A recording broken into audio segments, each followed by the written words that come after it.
2 years have passed since Gruntilda the Witch was defeated by Banjo and Kazooie.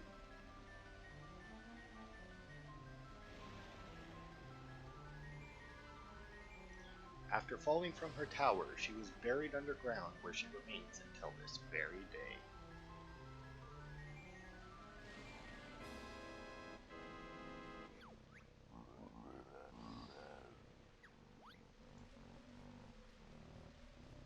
And then there's poor Clungo, who apparently has been out there for 2 years trying to push the boulder off.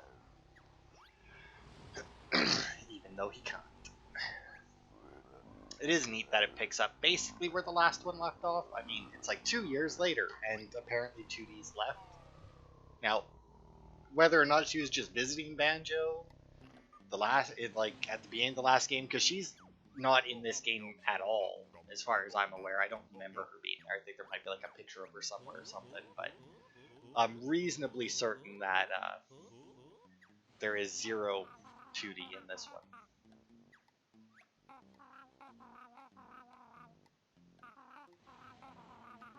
And then there's Kazooie trying to be a bitch again. And stealing Baottles' money.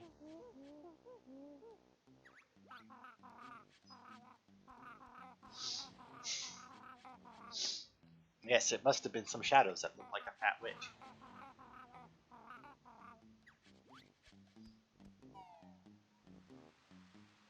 I'm also curious, is like Banjo playing? Or is he just is Banjo like actually playing, or is he just holding the cards for Kazooie? Because I mean, it looks like he's just holding the cards for Kazooie and not actually playing himself, but I mean, it's hard to tell. I also love how like that part of the wall is like clearly already like been broken and caved in because like they didn't have a way apparently to break something that. It's always been weird to me how they've done that. Because, like, obviously, like, they have, like, the mesh and the graphics and everything for the rocks around it. But it's always, like, they always use, like, a different graphic for... Not graphic, I don't think that's the right word. But whatever, they always use, like, a different graphic for the, like, for the part that's gonna break, that's gonna move. It never looks the same as what's around it, and I don't know why they couldn't do that back then. Because, like, obviously with games nowadays, it like that wouldn't blend in at all. But for back then, for some reason they just couldn't do it. I don't understand why. Having never developed a game, you know, obviously I have zero insight into how that would work. But yeah, I still think it's weird. Just like I think it's weird how the front of this thing opens up and not the back. I mean, I guess that makes sense, because then, like, you burrow through something, and then you can just open it up and go, but I mean... Whereas, you know, if it opened up in the back, then you'd have to burrow all the way through, come out, and then open up. But yeah, this is her sisters that Gruntilda never mentioned in the first game, and Brentilda never mentioned in the first game. Which is all honestly kind of weird, because, like, in the first game you had Gruntilda, who is the bad sister, and then Brentilda, who is the good sister. And then you get to this game, it's like, oh, you know what? There's also 2 more bad sisters. So the real question is what happened to Brentilda that she turned out so different from the other 3?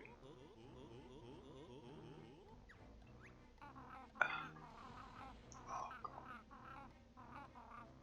Oh, my neck is killing me for some reason today. Ugh. Yes, Mumbo is much brave. He will go and look.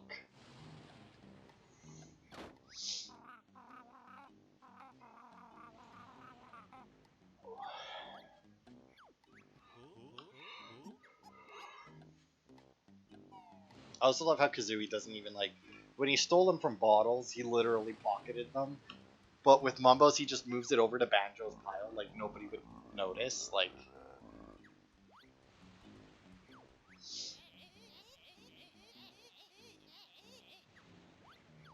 Yes, because your sisters are apparently better than you in some way. Although she is their leader, I mean, like, they get her out here, but then she's like, alright, I'm in charge now. It's also weird because you would think, like, they have Clungo, they have... Grunty's sister should not mock. God, I couldn't quite read it. I like how you can actually read the spellbook though. But yeah, like you would think, right? Like you have Grunty, you have her two sisters, you have Clungo there. It's like, oh man, they're all gonna be bosses, right? No.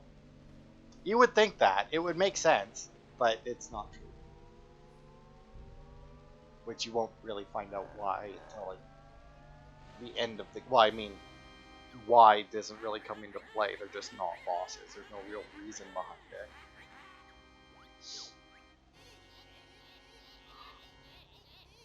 Yes, you have lost lots of weight. I also like how like she lost weight, but her bones are still like the size that she was, which means that you know which means that she would literally be big bone. Like all those fat people who are like, oh, I'm not fat, I'm just big bone. Like that's not how that works. But she's literally big bone.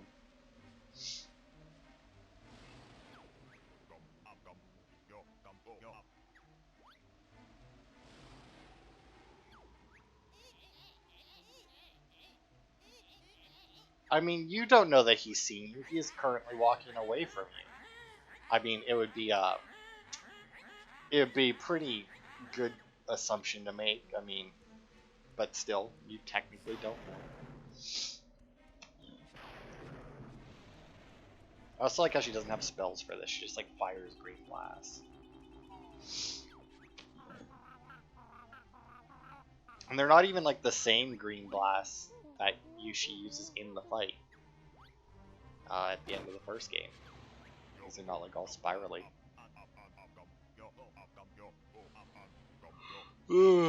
Yeah, Grunty's coming.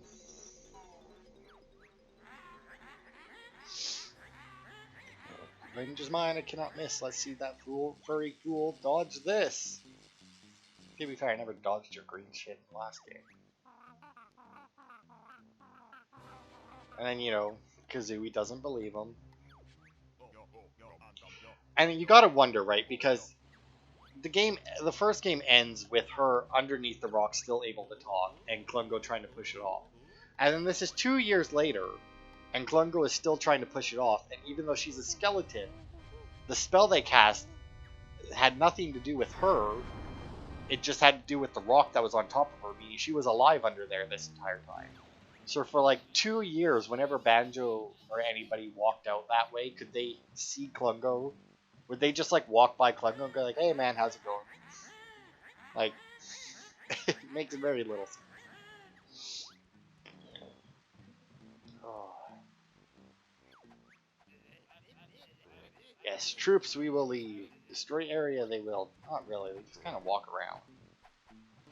I mean, they do presumably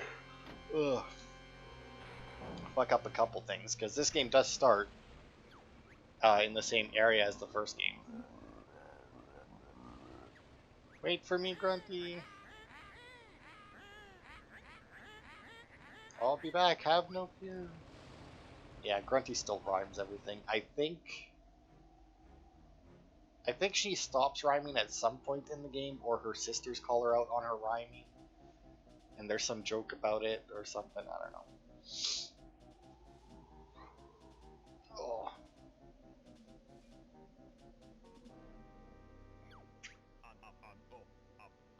Oh no, Mumbo's head hurts. It's also unclear whether they were in the house or not. You would have to assume that they weren't.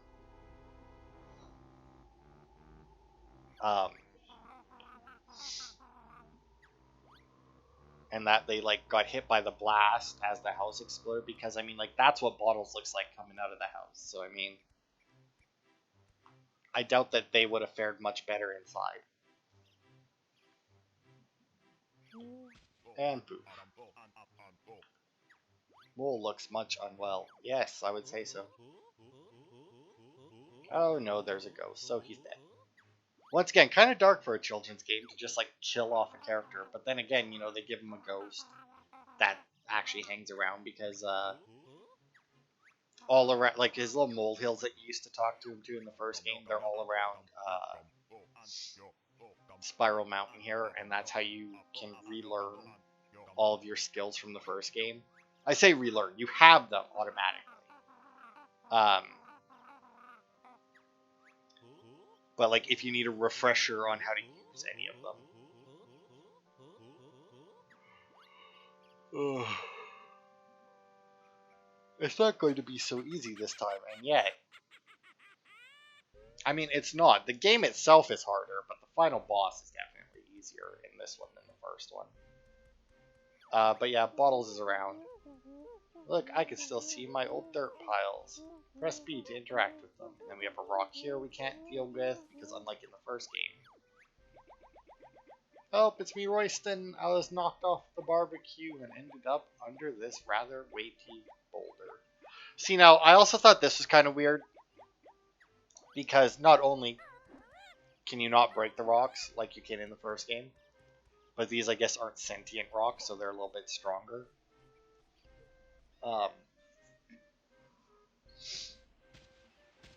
To go along with that, Banjo had a fish. Like, while they were playing cards, you could see a fish in a fishbowl behind them. But they didn't make it that fish. They make it have some comment about falling off a barbecue, even though there's no barbecue around here. Now, I will admit that there is a possibility that there's a barbecue later. Oh yeah, we haven't even met that guy yet. But that's the guy who teaches us stuff in this game. And like I said in the first one, unlike the first game, the enemies constantly respawn in this one. And the health that they drop, I want to say the health they drop disappear as well. But yeah, like I said, you have all of your abilities. As long as you remember how to use them, you can use them. There's nothing that stops you from it. And then all these molehills are just refreshers, and I'm not going to talk to them. But there is a few things that you can do in Spiral Mountain, I think, right now. There's also a few things that you have to come back and do later. Like, for example, when you get up here, we should be able to see... Yeah, there you go, off in the distance there, if you look closely. Hang on, I had it there at one... Oh, there it is. Just underneath that one waterfall, you can see Kazooie's face under there. That is an ability that we will get later. That has to do with, obviously, underwater and breaking stuff. Get some red feathers. And also, as you saw, they're a lot more generous with all of the consumables. In this one, the feathers, the eggs, and everything. Every nest that you pick up gives you 10 of whatever, and they also circulate. And this is a new collectible in this game. Boop. It's a Cheeto page. Because as you can see, even though she clearly had no time to do it, she tore all the pages out of Cheeto's book. Or out of Cheeto, because he helped us in the last game. So she tore out all the pages, and they're scattered all around, and you have to find 5 of them to get him to help you out. Oh, you get 20 red feathers. Holy crap, that's even more than I thought. I think you only get 10 eggs. Oh, oops. Also, that soul isn't very deep that she was trapped in. I want to say there was a honeycomb piece or something you could get here, but maybe not. Thought there was.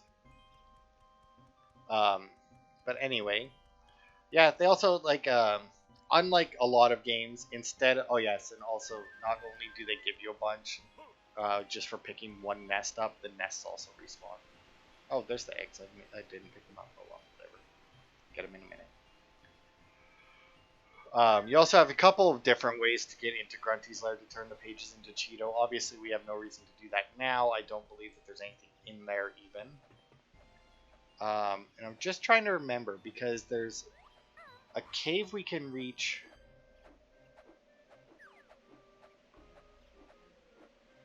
Oh yeah, they also made the flying a little bit different, I think. Or I just forgot to invert my controls. So as you can see, there's a cave there and you can fly into it, but I don't think we can do the thing that's there yet. This hole is where the Cheeto page was. That we can't get into. I don't think we can get into it anyway. I'll try and ram it. But I think we need a couple of abilities, actually.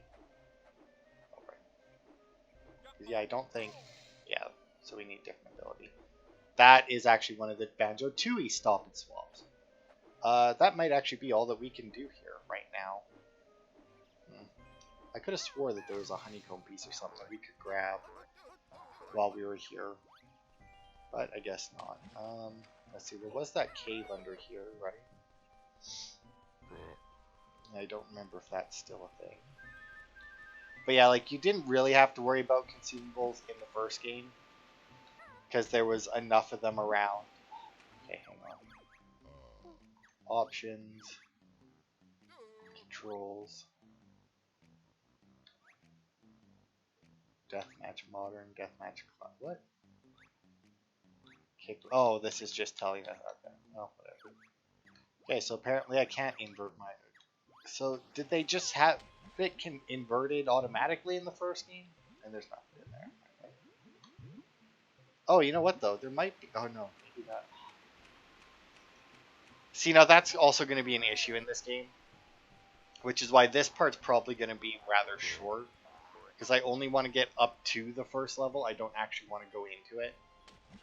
Because like I said at the end of the last game, the levels in this one are really long.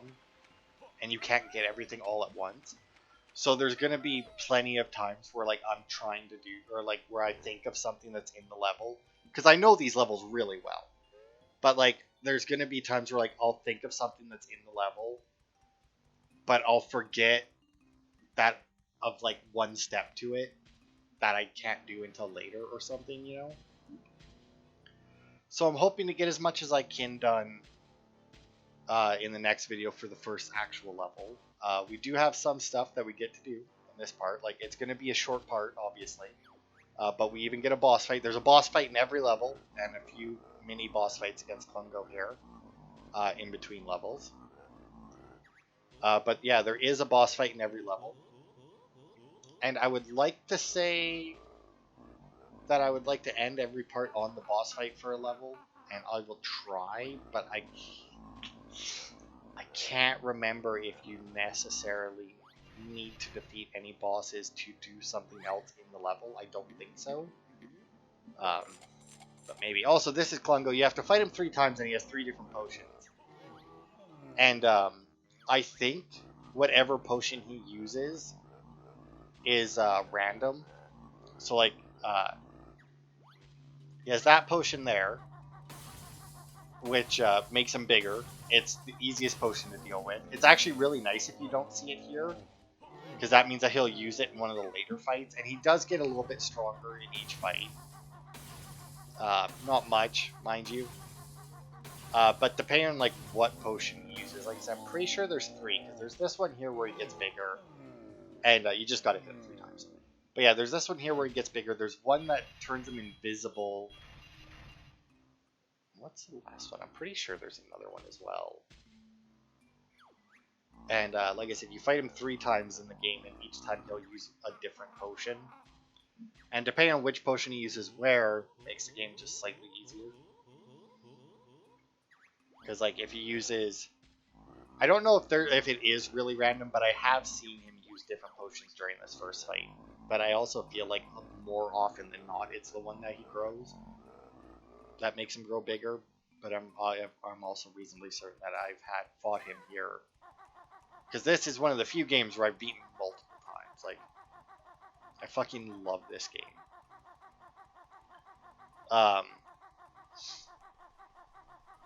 Right, but yeah, I'm pretty sure I fought him while he was invisible here. So I don't know if it's just like there's a chance that he'll use a different potion, but or like a chance that he'll use each potion, but just like the one for the bigger potion is or for the growth potion is higher than the rest. So Jinjos also work differently in this game. There's also an area down there that we can't do anything with right now until we get another ability later. But yeah, Jinjos work differently in this game. There isn't 5 per level. Yeah, this is an information signpost. Da-da-da-da-da. What does this one say? Loving memory of the Grey Jinjo family passed away unexpectedly when a huge digging machine flattened their house. Yeah, so there's no Grey Jinjos. Their house is completely gone. But the way Jinjos work in this game is each house or each color of Jinjo has a certain number of them. And you get an overworld Jiggy instead of unlocking them with like the witch switches in the first one. The overworld Jiggies in this one, I think, are all Jinjo related. So like if we go into the green Jinjo house, they're all gone. Come and see me in my throne room, and I'll tell you what happened. Yeah, this is my palace. It's the Jinjo King. Come on, because I don't know if they give you a. Yeah, they don't give you a counter. But each color has a certain number of them, and there's a certain number of Jinjos in each level that you have to find. Oh, I don't actually think I can do this yet either without that ability. God damn, you are so worthless until you get like your first couple of abilities in this game. Because they obviously had to design it around you already having all your other abilities. But yeah, the Jinjos that are in each level, I think, are random. So, like, let's say the first level has 3 Jinjos. I don't remember how many there are, but let's say there's 3. They're not always going to be the same 3 colors. And there's, I think there's 9 different colors of Jinjos, and they actually have, like, one color has 1 Jinjo, one has 2, one has 3, etc., etc. So depending on which Jinjos you get, you could end up grabbing some Jiggies fairly early. But if all the Jinjos that spawn are like 8, 9, the 7, well, the 7 ones, you know, you're going to get less. Obviously, there's a better chance of them showing up because there's more of them. But, and once again, I think they're random, but I'm not 100% sure on that. Ugh. Yeah, so also, he wants the Jinjos back. Ugh. Between, yeah, them and the moles. But now the weird thing is there's a huge amount of Jinjos. And there's only 4 moles. Including, well, 5, I guess. Because there's Baottles, who's dead. And that's your first Jiggy. That's considered your overworld one. So yeah, there's 9 Jinjo houses. Because there's 10 total. Ugh. Overworld Jiggies, that is. Yes, so now we must see Master Jiggy Wiggy. What Banjo and Kazooie did with all of their, 2 Jiggies that they had left over from the last game, I don't know. Ancient Order, Crystal Jiggy, yeah. It's all really weird. Oh, God. I shouldn't try and crack my neck when I have headphones on. It does not work well. It keeps knocking them off my head. But yeah, so in this one here, same as the last one, you need to have a certain amount of Jiggies to unlock each level. Unlike the first one, though, you don't have to find a puzzle to put them in. You go to the same place every time to unlock something, or to unlock the next level. And I think actually, no, we can't, can we? Oh, we might, because we should be able to turn in a few of the stop and swap eggs that we collected in the last game as well. And meanwhile, we get to see what Grunty's new plan is. Because obviously it's no good for her to be skinny if she has no skin. And like I said, Tootie's not in this game for her to kidnap anyway. Instead, she has a giant laser.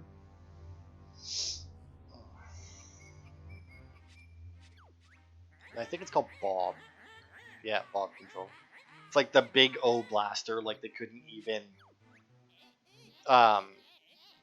Yeah, there you go. Knowing your rhyming is. Yeah. I think she still slips up and rhymes every once in a while, but yeah, she doesn't rhyme in this game nearly as much. Granted, she doesn't talk nearly as much, but I do like how they called it the Big O Blaster. Like, they couldn't come up with anything. Like, they clearly wanted to call it Bob and just couldn't think of something for the O. But yeah, this is their plan, to use Bob to drain the life force from the world and give it to Grunty. Now... the thing is, right, is Grunty's a person, a singular person, and clearly her magic isn't tied to her physical form because, you know, she blew up our house. But, like, well, you'll see in a second. It's ridiculous just how much they need to suck up in order to give her body back.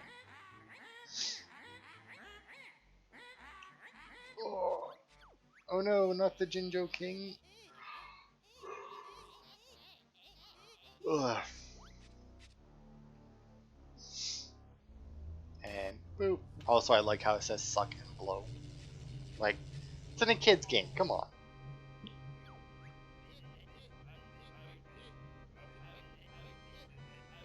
Now, the other weird thing about this is, like, they fire it once here, and then I don't think they fire it again throughout the entire game.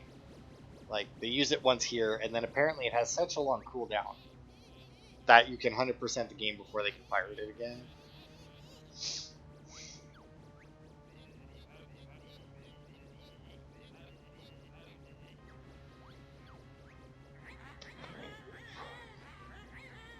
I also like how Bob's so nice that he only sucked the life force out up until it reached, like, the dirt road that's around the place, and then it just stopped. And yeah, now the Jinjo King, King Jingling, is a zombie, and his little pet thing that he had is just eyeballs on the couch back there. The fuck is that? But yeah, like, that's all she got. Like, Jingling is clearly bigger than her.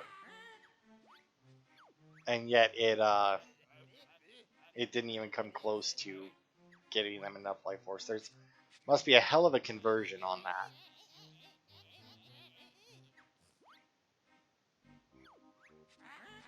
Yeah, see, and it's like, oh, it'll take hours for it to be able to be used again.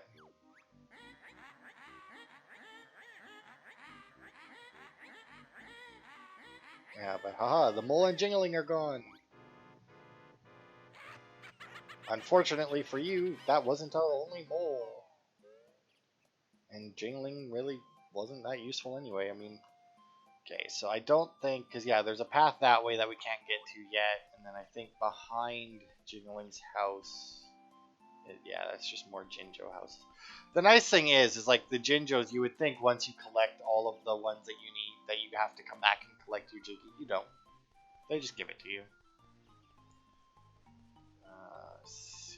Do I need any more feathers? Yeah, also every feather nest swaps between the two types.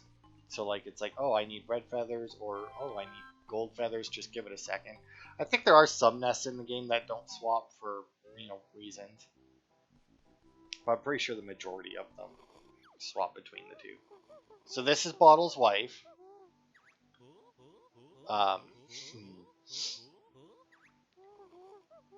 You know, she's just, yeah. And Kazooie wants to tell her, but you know, Banjo's not a prick. And you know, he should be back for dinner soon. Yeah, I'm sure he'll be back soon. I mean, if I was Banjo, I would have said it's like, oh no, he might be a little late. Because I mean, obviously he's not going to be back soon. He's dead. He has a ghost though. I mean, I don't know. And like, if you can, or if he can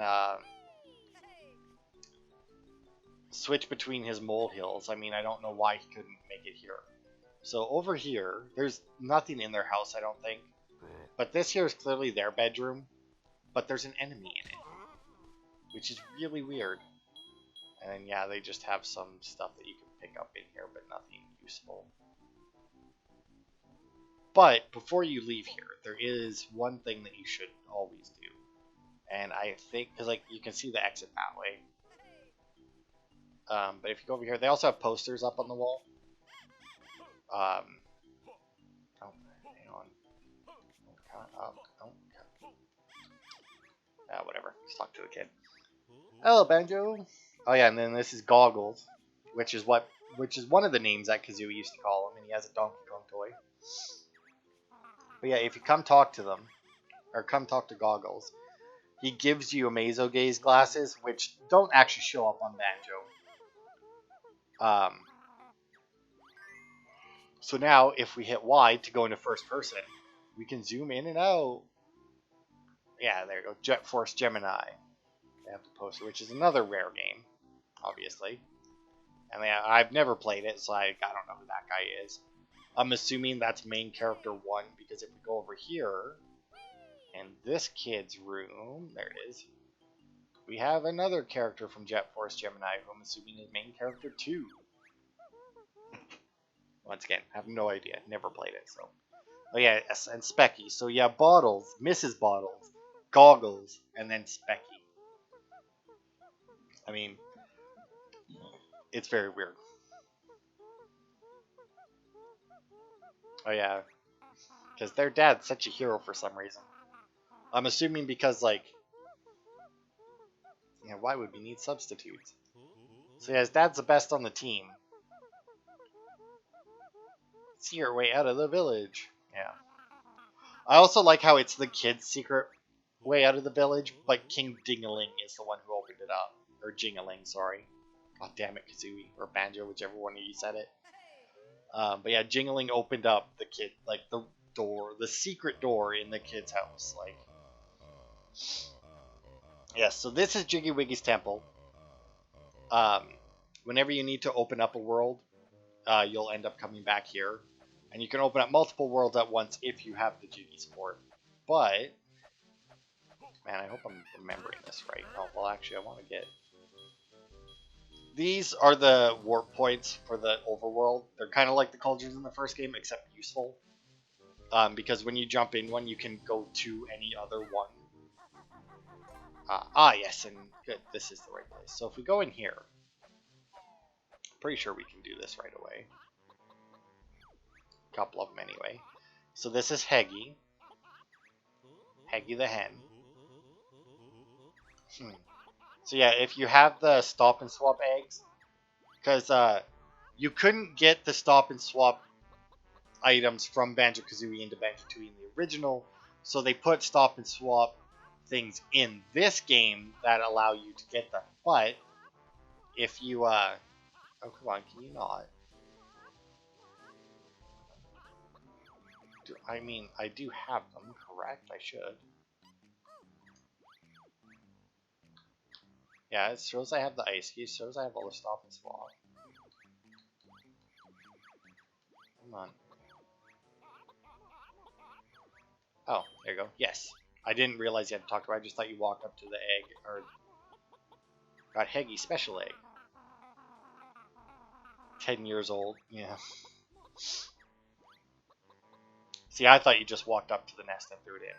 So as you can see, there's 2 nests on the bottom and 1 on the top. And I do believe that there is one that you have to hatch with an ability that you get later. But there's like some that she'll hatch. It's like she'll hatch 2 eggs down here, you hatch 1 up top. And then you can also use the ice key in this game. Where it's a gamer pick, which is absolutely worthless. Because I've already got it, and you can't really use gamer picks on the one. Yes, hatch the other one. And then I think, because like we have 5 stop and swap eggs, I think. And maybe you can hatch them all if it's going to give you gamer picks in that. Because I want to say there was only like 3 in, I think there's only like 3 stop and swap things in, or 4 maybe, in the original Banjo-Tooie. And like I said, she could hatch a couple of them for you, because I don't... Because obviously there was no gamer pictures on the N64.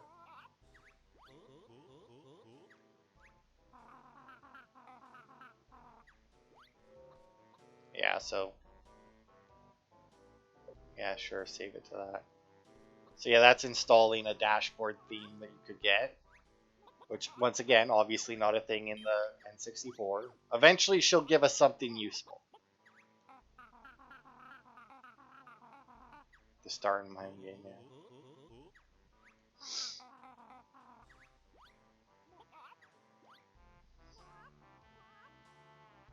Because, yeah, I want to say that only 3 of the eggs are useful.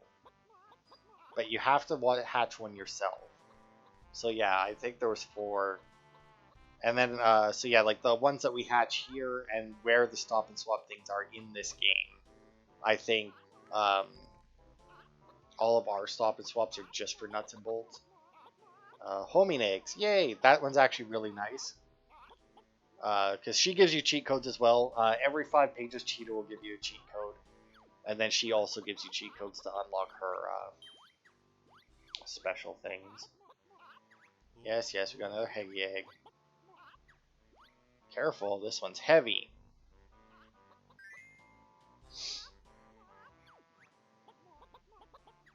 Yes, watch Heggy hatch.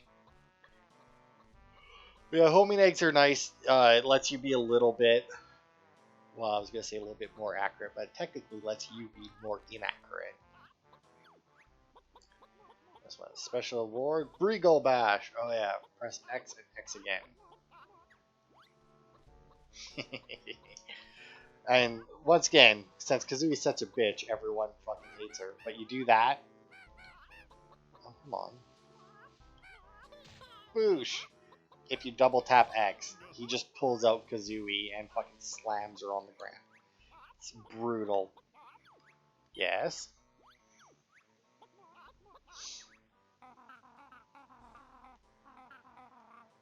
Alright. It'll be machines next, which is funny because I haven't played Nuts and Bolts, but I'm going to assume that that's a reference to how you the stop and swap, or how you get the stop and swap stuff in Nuts and Bolts.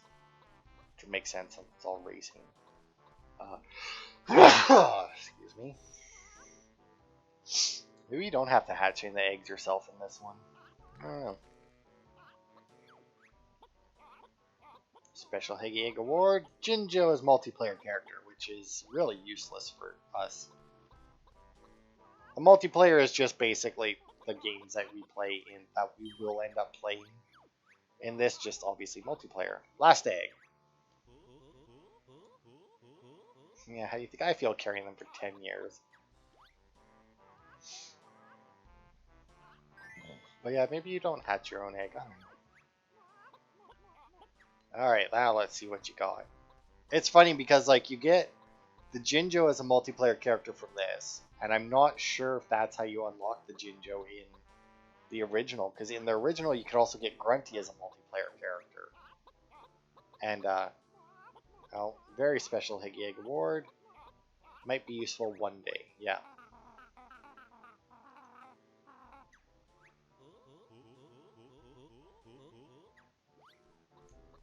Yeah, so Stop and Swap 2 found, which is just, which is for Nuts and Bolts.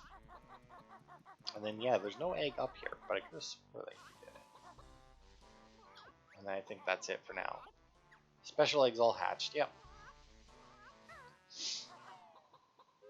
So yeah, once we get the other Stop and Swap stuff, I don't think we have... Oh, you bugger.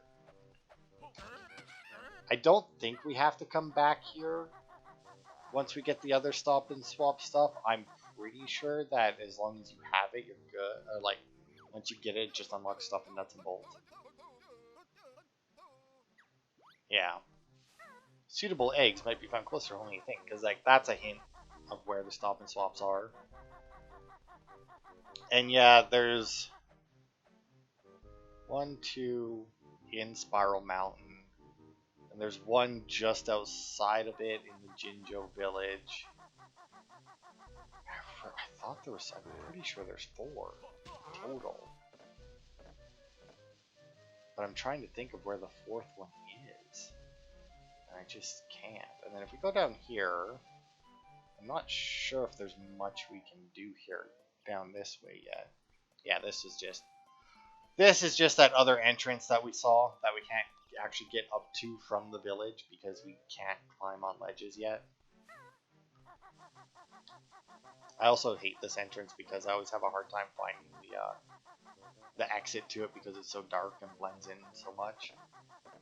And we have the cave here that I also don't think that we can do a whole lot down. Oh, but there is a Jinjo.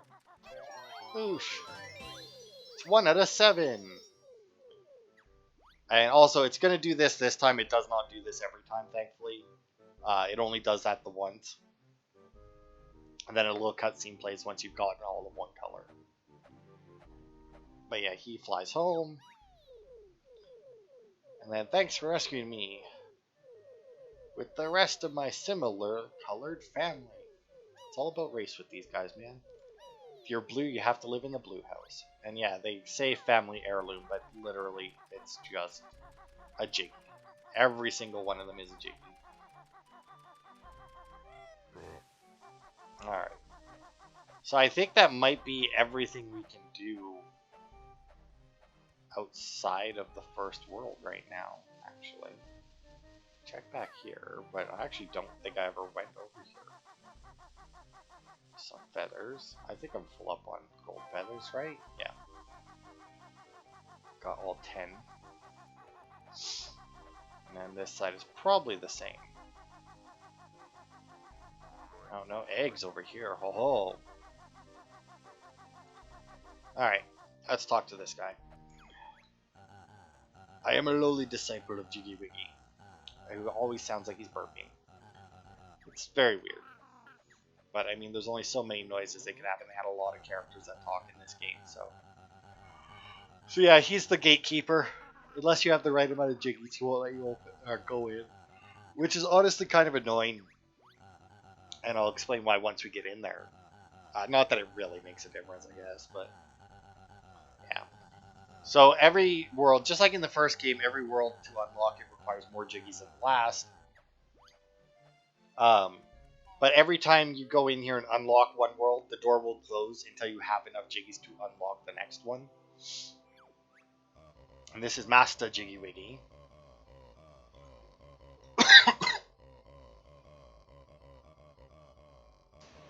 Yeah, so we do have to put puzzles together, but we actually have to put them together.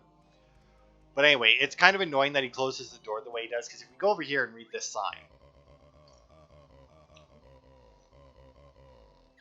Yeah. So when fortune smiles, here will be written the Jiggy secrets.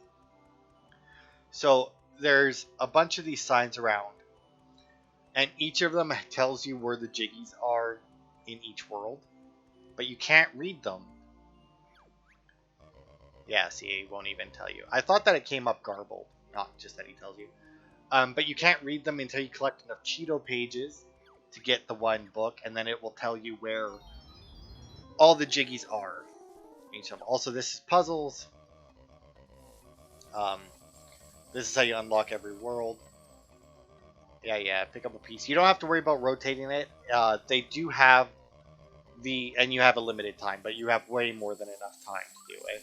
Especially at the beginning, because I'm pretty sure you always have 100 seconds, and obviously, the farther you go, the more puzzle pieces you have to put in, but it's never hard.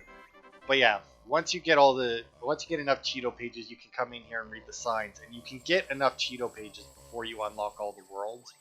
So, like, if you want to go back to let's say that for whatever reason you couldn't find enough Jiggies to unlock the next level, but you had you had enough Cheeto pages to unlock the signs. If you don't have enough Cheeto pages or Jiggies to unlock the next level, you can't get in here to read the signs to find out where the Jiggies are. Now, I also don't think that the signs keep track of which Jiggies you have. I'm pretty sure it just tells you where they all are, whether or not you've already got them. So you would still have to, as you're reading the sign, keep track and be like, okay, I've already got that one, I've already got that one. Oh, that's the one I'm missing, you know. But not that it really matters, because we won't be using it. Like I said, I'm comfortable enough, I think, to say that I know where all of them are in this. It's also really weird, because, like, when... What is this? Oh, yeah. More secrets. Roof of the Red Jinjo House? I can't get on the roof of the Red Jinjo House. In Wiggy World is where fortune may smile upon you. And an egg container followed by...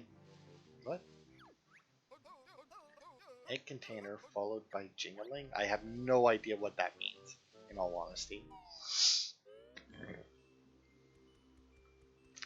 I actually don't remember that at all. I know what the Witchy World one is. I know what odds on the roof of the Red Jinjo house. If you were paying attention as the blue guy flew home, you would have seen it as well. But yeah, that is it for everything before the first world. So the next time, we will head into here. Let's see. Go to here. It should tell us how long we've been going. Yeah, 20. Really? We've only been going for 20 minutes? Well, oh no. We go for... Wow, that's a lot of cutscene, man. Oh, because we've been in the Isle of Hags for 20 minutes. Game total, yeah, half hour. But that doesn't even include, like, the opening cutscene. But yeah, that'll be it for this part. Next time, we'll head into World 1. And see what all we can get done. We should be able to get... World 1, you can get a good chunk of it done. Without worrying about coming back. Getting other abilities and that. Because World 1 you can complete is the first world that you could actually fully complete. Which shouldn't be a surprise. But we'll be able to get quite a bit of it actually before we get stuck. So... that'll be it for this part. Thanks everybody for watching, and I will see you on Friday for more.